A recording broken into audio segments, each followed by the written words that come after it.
Hello, I'm Josiah David, aka I2I35, and I want to talk about, in this video, the fake ark and what happened with the animals. A lot of children's storybooks picture Noah's Ark as looking like an overloaded bathtub with giraffes sticking up out of the chimney about ready to sink at any moment. That has caused a lot of generations of children who were raised in Christian homes, Christian schools, or whatever, really to doubt the Bible. Basically, they were probably shown what Noah's Ark really looked like, this super tanker-sized thing that had a lot of room and whatever, and a lot of people say, oh, how could Noah fit all the animals on the Ark? And we say, well, how many were there? And they say, oh, we don't know. Well, how big was the Ark? And they say, oh, we don't know. Well, what we know is he can do it. See, they're trying to set up this religion that modern man is smart and ancient man was dumb. What egotism.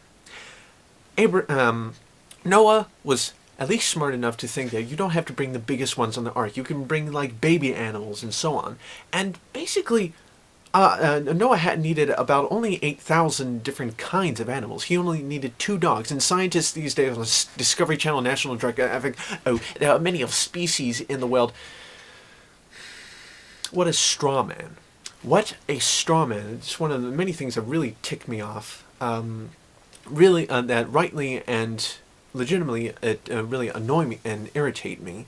Noah needed only about 8,000 different kinds of animals, and then those animals are what populated the world's animals today. The Bible clearly says that Noah needed land animals who had nostrils, and there was so much room on the ark. It had 3 floors, okay, and the fake ark, when we talk about Noah's Ark, try getting out of all those cartoony arcs out of your head, okay? There's a bit pure fantasy. They're not accurate, not legitimate whatsoever.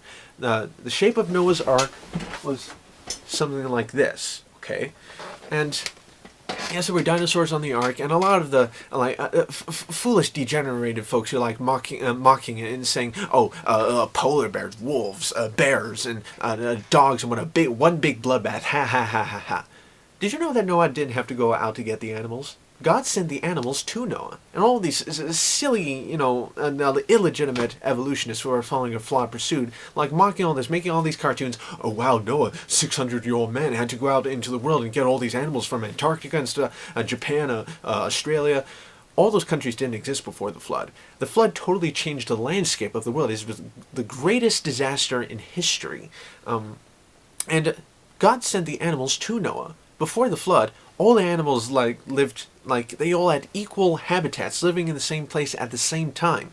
And during the flood, God sent the animals to Noah, and they didn't kill each other, whatever. Basically, God had full control over the animals' minds the whole time during, during, and after, until the flood was over. Until the flood was over, God had control over these animals' minds.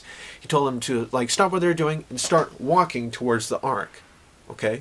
Perhaps all these animals were just very close near the ark and so on. And a lot of people try to say, oh, the ark was too long, it would break in the middle going over a wave. Well, a lot of boats throughout history have had this copied method of putting a moon pool in the middle of the ark, because when it goes over a wave, that relieves the stress. That's a good place to dump your garbage, and that acts like a giant piston to pump fresh air in and out of the boat. It's kind of like a hollow end, inside the ark, surrounded by walls, and there would be a high part where you could look down into the water, through this thing. That would basically, whenever you go over a wave, that relieves the stress. Like, people think, oh, Noah's Ark would have been too long, would have broken in the middle. They could have put a moon pool in there, and they had these drogue stones hanging all over the side to stop it, to keep it more stable during, stormy weather, torrential rain, all these giant waves and so on, to keep it more stable. And one evolutionist wrote a letter to Dr. Hovind and said, I heard your seminar saying that had rocks hanging all over the side. Didn't you know if Noah had all those rocks hanging all over the side, it would slow him down? Where is Noah trying to go? Yeah, and we're stupid, yeah. And so God had full control of all of the animals while they were in the ark. They were calm, they were eating their food, and so on. One big bloodbath.